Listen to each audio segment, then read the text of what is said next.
இன்சொல் இனிதீன்றல் காண்பான் எவன்களோ வன் சொல் வழங்குவது அப்படின்னு வள்ளுவர் பெருந்தகை கூறியிருப்பார். என்ன அப்படின்னா, நம் இனிமையான சொற்களை பேசி அதனால் அடைந்த பயனை உணர்ந்தவர்கள் ஒருபோதும் வன்மையான சொற்களை பேச மாட்டார்கள் அப்படின்னு ரொம்ப அழகான குரல், அந்த குரல் சொல்லும், வள்ளுவர் சொன்ன குரல். நான் அடிக்கடி என்னுடைய பள்ளி காலத்திலே என்னுடைய பிரேயர்ல நான் சொன்ன குரல் அப்படின்னு சொல்லுவேன். நம்ம எப்போதும் கைண்ட்னஸோட இருக்கிறது ரொம்ப ரொம்ப அவசியம். அது எல்லாருக்கும் நல்லது, நமக்கும் நல்லது, நம்மளை சுத்தி இருக்கிறவங்களுக்கும் நல்லது.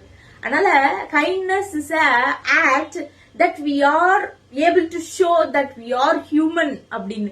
நம்ம மனிதர்கள் தான், நம்ம ஆறறிவு படைத்த மனிதர்கள் தான் அப்படின்னு சொல்றதுக்கு மிக முக்கியமான ஒரு உணர்ச்சியே கைண்ட்னஸ் தாங்க. கைண்ட்னஸ் ஒன்னும் கோழைத்தனம் கிடையாது. கனிவாக இருப்பது கோழைத்தனம் அல்ல. கனிவாக இருப்பது புத்திசாலித்தனம் அல்லாத விஷயம் அல்ல. கனிவாக இருப்பது எப்போதும் புத்திசாலித்தனம், கனிவாக இருப்பது எப்போதும் அறிவாளித்தனம், கனிவாக இருப்பது எப்போதும் வெற்றிக்கான பாதைக்கு இயல்பாக இட்டு செல்லும் ஒரு குணம் அப்படின்னு நான் சொல்லுவேன். சோ கனிவா இருப்போம். இது நவம்பர் மாசம், நவம்பர் 13 கனிவானவர்களினுடைய மாதம் அப்படின்னு சொல்லுவாங்க. சோ அந்த நாள், அந்த நவம்பர் 13 அப்படியான மாதத்திலே கனிவு அப்படிங்கிற அந்த பதத்தை குறித்து பேசுறதுலே மிக மகிழ்ச்சி. சந்திப்போம்.